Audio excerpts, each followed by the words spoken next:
This is Keith Price's Curtain Call.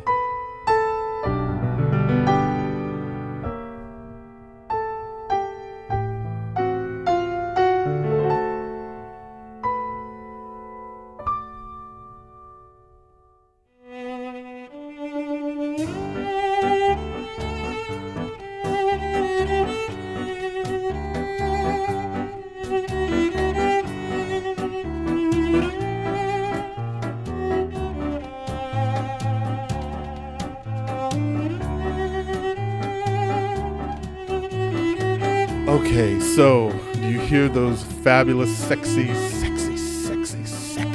and I'm saying sexy over and again because I cannot get enough of, I'm telling you, okay, so first of all, hey, this is Keith Price for the Curtain Call. I'm a mess right now because I am spending time with world-class cellist. And I have to say it, and I have to toss my hair because Miss Thing is everything right now to me, Miss Kristina Reiko Cooper. First of all, this woman has a brand new album that's coming out. You guys need to get this on your downloads. You got to get this and have this because I have to say that in my years of living, because I'm always forever 21. You're very youthful indeed. But this CD, this music, I have never thought of the cello as a sexy instrument, and this hello has changed my mind. First of all, it's called Around the World with Love, Kristina Reiko Cooper. Girl, what? Let me just snap for you because you are making my morning. Let me tell you. Let's just get down to it. Okay. First of all, as I look at you, you're giving me, and I'm going to have pictures later. You're giving me just va-va-va-voom at this hour of the morning. And it explains so much. Because again, like I said, I have not met this woman until this moment. I have been listening to her music this morning as I was preparing for this conversation. And I had to start clicking around because I have to look for the other discographies because Kristina Reiko Cooper, girl, you are on fire. Well, thank you. I don't know what to say. I mean, I'm going to have some like milk or something to calm down. Like, you got me all excited. Thank you. Oh my God. So again, she's a world-class cellist. She has her bachelor's, her master's, her PhD from Juilliard. She is teaching. You're teaching in Israel? I'm a visiting professor at Tel Aviv University. Yes. Just call me Professor Cooper. Professor Cooper. Professor Coop, because I'm hip. Girl, you look like you're 12, first and foremost. So anyone that plays I'm half Japanese. Nobody knows, and if you're part Asian, nobody knows how old you are. I love Black Don't Crack either. Hey, how you doing? See? Absolutely. All right. High five. So tell me about this. This CD is just the most lush, gorgeous, intimate, but very sexy piece of work. And I mean, I'm looking at you and I feel that comes out of your pores naturally. So how is that to take the art of cello and what we think of as a cello music in terms of it being very classical and very trained and very this, and to have it be so sexy? I can't help but I don't know what's going on. Maybe it's the moon or something, girl, but damn. How do you translate all of that classical energy into that? Well, look, for one thing, I've always thought the cello is the closest instrument to the human voice, right? It's like close to a tenor voice, kind of. Not a soprano, but a tenor. And the songs or the pieces that I naturally gravitate to are a little heated, a little sultry, a little hot. And, I wanted to do an album of love songs because the whole world loves love songs, right? And since the cello is something that I think conveys the songs easily and sensually and beautifully, I thought that was a perfect match to put those two ideas together. And of course, I really wanted to be a singer, but my voice is like beyond belief horrible. I mean, honestly, it's just, I scare my kids. I can't even sing them lullabies, right? Because they'll just give them nightmares. So at least with the cello, I get to sing the songs, right? Through my instrument. Yeah. Well, it comes across in several of the cuts on this CD that I have to say, I have listened to I Could Have Danced All Night. I can't say that I'm not a gay man and don't know My Fair Lady. You know what I'm saying? You know what I'm feeling? But at no point in time did that song ever come out the way that you are how that song is channeling through you. How do you look at a song? Do you look at music, like when you're choosing music for this particular piece, for example? How do you go about making the choice that not only are you going to take that piece, but then you're going to find the sexy, sensual side of it with the cello? How do you do my that? goodness. Well, first of all, these songs have been arranged by very, very fine composers and arrangers. Mm-hmm. So this particular one was arranged by an amazing pianist, classical and jazz pianist and composer named Stephen Prutzman. And I think he wrote it in sort of a sexy, sultry jazz way. And, I've always loved his style and his music. So I think part of it a lot of it can be attributed to the actual arrangements rather than anything else, but thank you. No, but even with the arrangements, it's sort of like there's still that essence that comes through. If even with an arrangement in front of you, if you're not feeling the music that deeply, it doesn't come out that way unless you're just, this is your acting going on as well, because you were certainly giving there's just a lot of going on. I don't even know how to describe. How do you even write like a liner note for that? It's so. I want to know the spelling on that one. And I'm looking for the CD because I have it here. I'm walking around like an old bag lady coming and doing this tour. I got it right here. And let's see. So it's the Amapola. That's the one that I wanted to tell you. The very opening number. And it's about, you're playing all of these songs from around the world, and you're finding finding sexiness in all of these. I love your arranger has got it going on. Like, maybe I should meet him. Hey. There you go. So tell me, it's sort of like how you clearly, for you to have accomplished on an academic level what you have with your work in the cello. How early in your life did you start this? I actually started the cello relatively late for a string player. I was 10, but no. Oh my God! Well, look, I made my daughter start the violin at 2. Like, that's more normal. And I'm like, hop to it. She's 3. Where's the Mendelssohn violin concerto? Wow. No, I'm just kidding. But I started the piano at 5, though, and I played the flute and the violin. And just because the cello is a little bit of a bigger instrument, and I wasn't a big kid, right. I started a little bit later. But I was involved with music and pretty serious about music from the age of 5. Wow. Oh, gosh, Miss Kristina Reiko Cooper giving me her... it's funny because we're here on the Curtain Call and we're talking about... cello music, or cellist playing wonderful music, one of which is a show tune, which is one of the reasons why we have this connection on the Curtain Call. But, I really do think that it's almost, how do you put it? It's like you just seem to damn, I feel like I have the words all ready for you this morning, but I feel like you just have certainly taken these pieces, like I Could Have Danced All Night, Le Chemin de l'Amour. I love that one. Yes.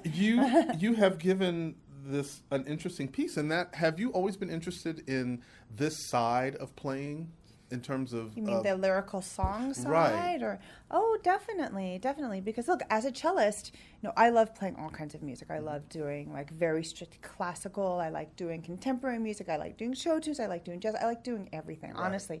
But as a cellist, you often get, often what you're doing is playing, a bass lines. You're playing, when you're playing in a big group, you're not getting the lead line a lot of the time. And, look, I want to burst out a little bit, Yeah, honey, and Miss Kristina Reiko Cooper is bursting out all over. If you can see this ensemble, hey. For a mom, no less. Oh, yeah. How many kids do you have? I have 3. Are you kidding me? Yeah, a 7-year-old, a 3-year-old, and a 5-month-old. He just turned 5 months. So. Wow. What? And again, looking fabulous. Yeah, I see the dark circles. It's called no sleep. Oh, jet-lagged kids. Jet-lagged kids.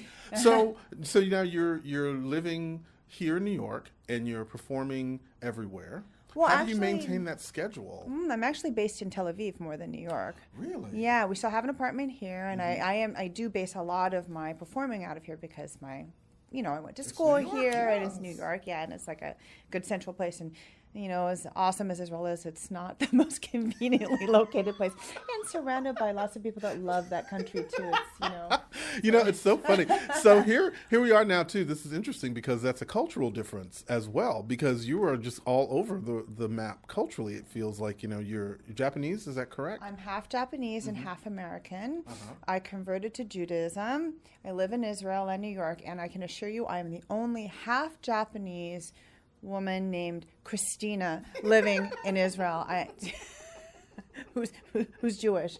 Yeah, you're not going to miss me for anybody else, that's for sure. Kristina Reiko Cooper here with me on the Curtain Call. And again, so you have all of these interesting influences. Now, did you make the decision to move to Israel as part of this conversion and marriage and the whole thing, or was it? Yes, definitely. It was part of it. I mean, look, there are all kinds of reasons. Part of it is my husband's job. At the time, he was the CEO of Lehman Brothers in Israel. But we know what happened to Lehman Brothers. Actually, the day before our first son was born, that was fun. Wow. So I lost 17 pounds, and so did my husband. It was like, Wow. And that's what happened. So, I mean, that's like the initial reason that we moved there, but also just because once I converted and we got married, we moved there right after we got married, just to like really experience it in a way that as a Jew in America, it's different, Yeah. So yeah, it's been really exciting and different and How was that? How was that like explaining that to your family? The Japanese American family that you were about to make this conversion. They're like, huh? What? Shabbat? What is Shabbat? What? What? Kosher? What? Wait, what do you mean? We can't have hams together at Christmas anymore? What? But Mom, you're not religious. I know, but That's what we do. No. It was everybody was very confused, but everyone's smiling now. Well, they're smiling now, and you know what? And you're living your life, and that's ultimately the important thing. There's like that sense of independence with that. So, do you apply that kind of, because you have to own that by being raised the way you were, by converting and doing the things that you're doing, by living the life you're living as this fabulous world-class musician. It may have been difficult for your family. Are they adjusting to all of this change? I mean, that's a lot, don't you think? Well, yeah, I guess. But you know what? I've never lived a conventional life. I wouldn't say that my parents they're musicians also. Oh, so, okay. They come from the artistic side also. So they get it. Yeah, they get all the, all the music stuff for sure. And look, I mean, I think that at this point, they're just like, whatever, as long as she's safe and happy, it's all good. It's all good. That's Kristina Reiko Cooper with me here. Reiko, like Seiko Cooper. Exactly. I was going to get it right before the interview was over, I knew. The reason I use that, sorry, I keep hitting your that's all microphone. right. I That's apologize. okay. Is because when I was younger, when I was little, I wanted everybody to know that I was half Japanese. So I used my middle name so people know that. But of course now, everyone just assumes that I married someone named Cooper. See, that's what I did too. Yeah. See, you got me. I was trying to act like, oh no, I knew that the whole time. No, I just assumed. But no, who cares? You know what I mean? It's sort of like, that's a wonderful way of, it's sort of like you're bringing in so many different dimensions of yourself into your music. So going back to Around the World with Love, with Reiko Cooper's musical CD that's actually going to be available come May 9th. Yes, May 9th, available everywhere you can get your music. I'm telling you, I have really... for pre-release now. Oh, hey. Get on it. You heard her. Don't be making her wait, honey. She's got an apartment to pay for. Around the world. Honey, kidding. you know what I'm saying? But at the same time, it's one of those things that is such a delight on the ears. I mean, and I say that not being someone who follows classical music and not being someone who follows, and it's sort of like, and at this point now, it's becoming kind of interesting to discover that the cello has achieved a level of sexiness, because even like classical musicians now are starting to give you like, fire and spotlight and pyrotechnics and all kinds of stuff when they're playing. It's true. The industry has changed a lot. Yeah, that's true. There's this wonderful show on Amazon prime was Mozart in the Jungle. Yes, of course. Yes. And I'm thinking now, as I'm sitting here looking at you, and I'm thinking, yeah, it's like they need to call you for a cameo, girl. I know some people over there. Alex Timbers. I'm there. This is world class, Alex Timbers. Come on now. She can give them a run for the money. No, but I mean, like it's been a long time since you've played with orchestras, like those characters are in there, like they're actual orchestra players, whereas you've broken away from that. Right. What was that period like before you broke out to become Kristina Reiko Cooper? I've never done orchestras. I mean, I did in school, of course, obviously, at Juilliard and whatever, but I've always leaned more towards the chamber music, solo, style. Like coming out of school, I was in a professional string quartet. I was also in a duo that played a ton in Asia. We were called Kristina and Laura, very, very originally. And we did like a zillion CDs and DVDs and like commercials and magazines and blah, blah, blah, blah, blah. So like right away out the box, I never really did so much of the freelancing orchestra stuff. Wow. Not that I wouldn't have enjoyed it, but that's just not how my career trajectory went. Well, and that's, and again, no tea, no shade, as we like to say out on the streets. That, she can't help it if she's fabulous and they need her solo. That's my interpretation.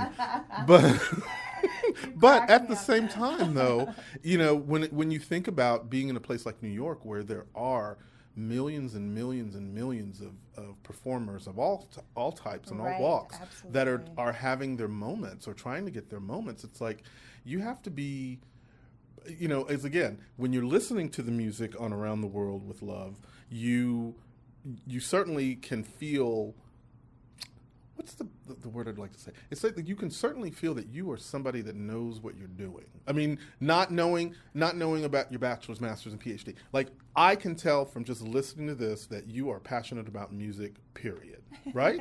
Am I wrong? Oh, yes. It's my life. It's my love. It's my... It's the only thing I know how to do.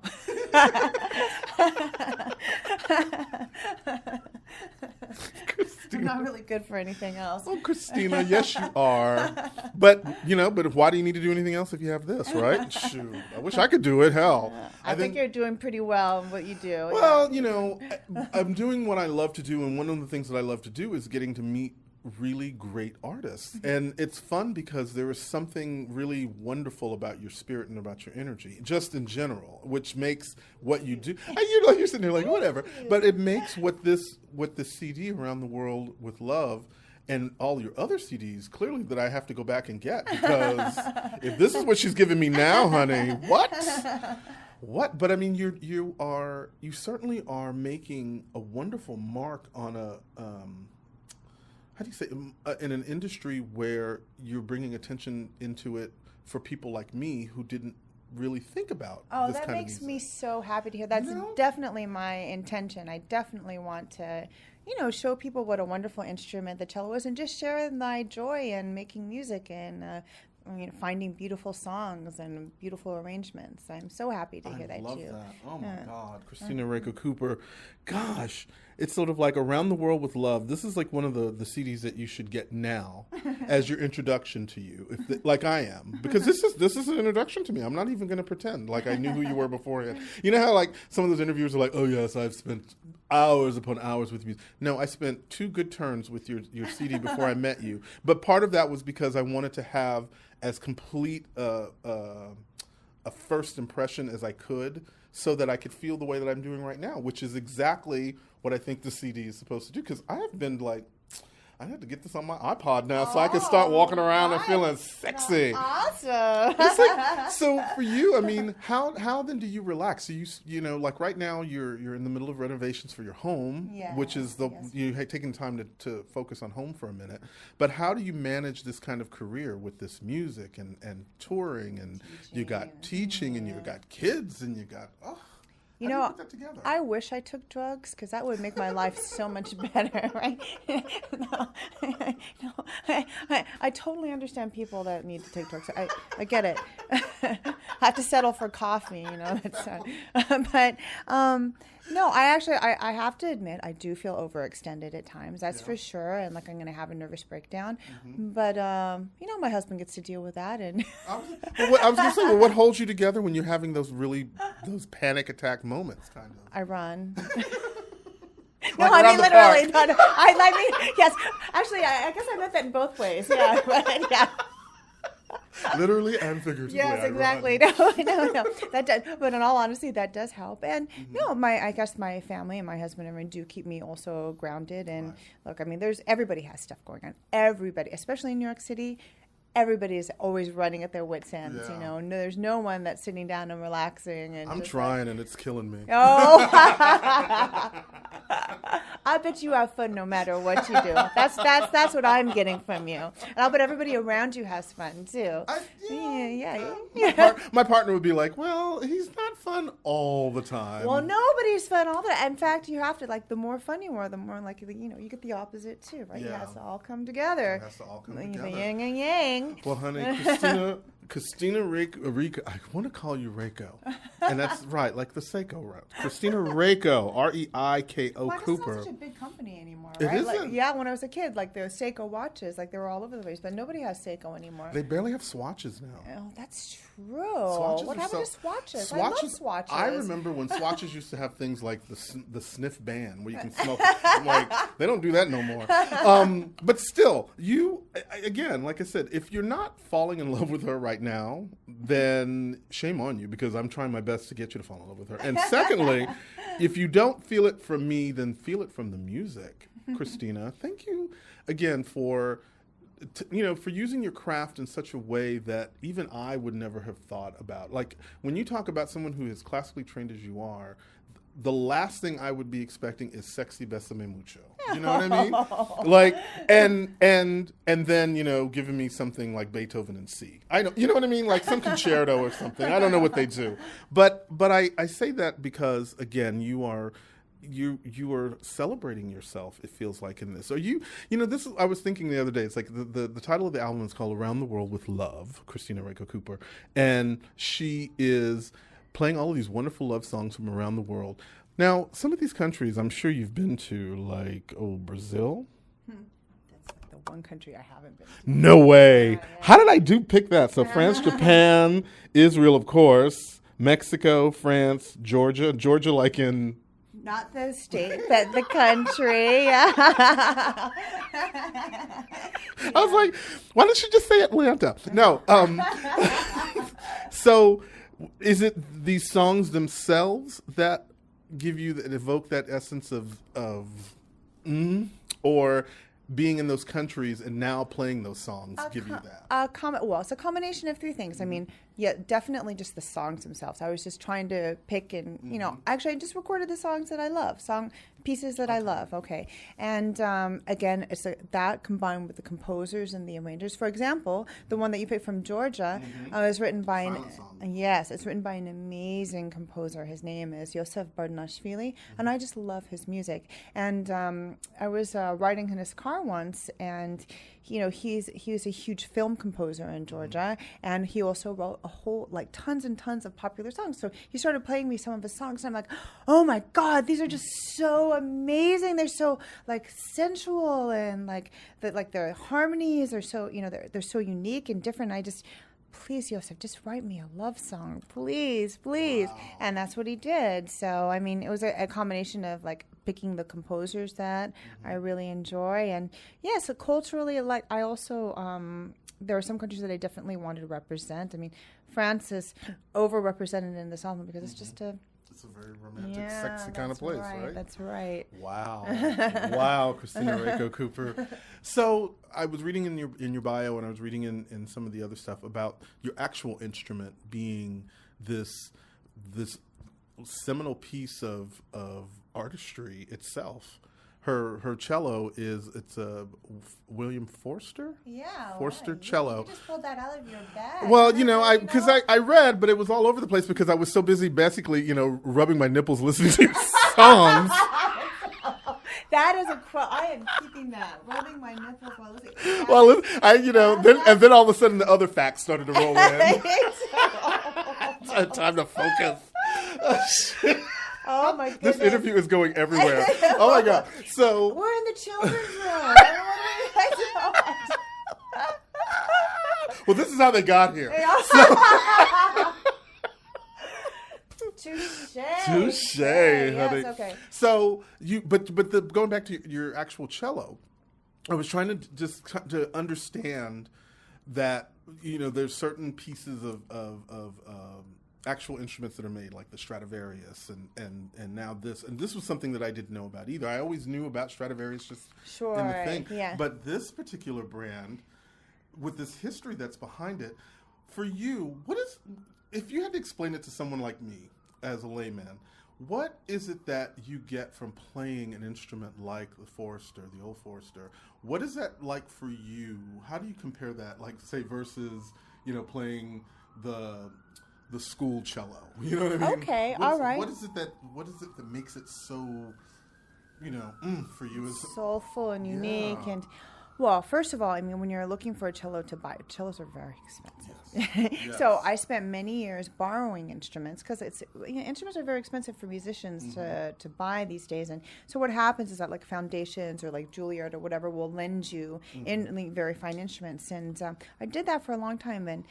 But I was very lucky in that my Japanese grandfather gave me some money to try and find a cello as like sort of the nest egg to put a down payment on a cello. So I started searching for a cello, and it took me a good 2 or 3 years to find this one. So, first of all, I have a small hand. I don't know if you know, look, with my pinky, I look like, I look deformed. She got a small hand with a big ring. Hey, how you doing? She just hung that up for me. I'm sorry. How you doing? You are hysterical. Oh my God, that is a nice ring, isn't it? Yeah. I love it. So what's more valuable, the ring or the cello? You want to know? Exactly. It's like if I have to choose my child over my cello, you know what I mean? Like, because I mean, from the reading about your cello, it clearly is not, that's a Lloyd's of London special, right? It's a very nice cello. So in 1786, first of all, it was made for the Prince of England. I don't think he ever actually used it. It would just sat in the vault, in the... Even better. Which is good because I didn't get damaged that way or anything. But, so it took me a very long time to find this instrument. And luckily I found it in a store that maybe they didn't really know how valuable it was, so I didn't have to pay the premium price for it, which it would have been, I wouldn't have been able to do it.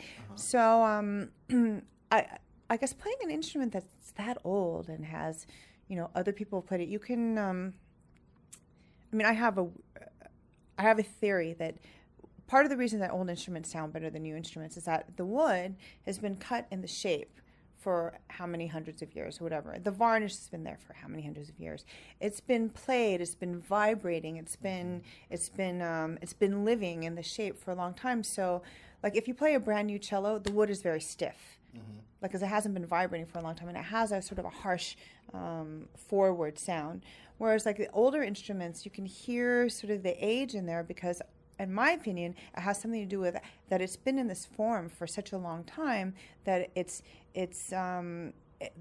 the way that it vibrates is different than a brand new cello. Well, it's sort of like it's found its own groove, right? Definitely. And what's weird about it is if other people play your instrument, different people make different parts of the instrument vibrate depending on the way they play. So I can tell when someone else has been playing my cello for a while. Wow. Wow. And there's also, I'm telling you, there are some people that make instruments sound better. Really? Yeah. There's like this one guy I know, he'll show remain nameless. It's just, I swear. Because this is about Kristina Reiko Cooper and her CD, Around the World with Love. No, because it's not even necessarily that I think he's a great cellist, but somehow after he plays the instrument for a while, like it sounds great. And I know instrument dealers are just like, get this guy, and they're like, can you just take this cello home for a couple of weeks? Like a shoehorn. Yeah, right. It's the weirdest thing. Really? Yeah, isn't that bizarre? That is bizarre. But then again, it explains to me, especially the relationships that artists like you have with their instruments and why it is almost imperative. Like sometimes when those news stories that you see where someone lost their violin in the back of a taxi cab and you sit there and you're like, why is this person freaking out? And it's sort of like, because it's literally their baby. Yes, their baby. Yeah, the cello is my original baby, that's for sure. Well, you can, also for a cello, you have to buy an airplane seat for Yeah, isn't that ridiculous? Really? Yeah, my cello gets like credit card applications all the time because he has his own seat and air miles and everything. Do you get the miles for your cello? No, the cello gets his miles to the cello. Oh, so you can send it ahead on first class, right? That's happened to me. My cello's been upgraded and I haven't. Yeah. Kristina, oh my God. So, again, so there's the relationship between the artist and the instrument. There's a relationship between the artist and the music in terms of the way that it's interpreted. So for you, it's sort of like, do you take your everyday life and try to find a way to squeeze that into your interpretation as well? Because being a mother is different than being a wife, different than being a professor. You know what I mean? Like, you have a lot of different places in your world to draw upon for energy when you're putting it into your music. Do you do that? I guess you do just by virtue of living. I mean, you can't help but do that. I mean, I guess, yeah, having children definitely is, it changes you. It changes you emotionally. It changes the type of love that you have for the world and for people and for music and whatever, and I can see things in a different way than I did before. So yeah, I'm sure that goes into my music making somewhere. Yeah. Definitely being in love changes. Around the World with Love, Kristina Reiko Cooper, honey. First of all, again, okay, I'm going to tell you the other interpretation in my head. When I saw Around the World with Love and then I heard all of these songs, I was like, this girl is doing all kinds of scandalous stuff around the world. Like, look at her just living this thing. Yeah. Come on. Come on. I'm an Orthodox Jewish woman of a mother of three. You got to be careful. You're going to ruin my reputation. Yeah, but let's just be honest. You didn't start that way. Hey. Oh, my goodness. Kristina, you're never going to have another interview like this with anybody else. I can assure you. Yeah, well, I'm having fun. You know what? And that's good that you're having fun because, again, like I said, this CD, Around the World with Love, Kristina Reiko Cooper, and I'm going to keep saying it so that people that are listening will either hopefully start writing it down or looking her up or because everybody's on the Google. This is really one of those, for me, it's a personal surprise. I say that as genuinely as I really truly mean it. It's like this. It's like I was like, this girl is. Bésame mucho.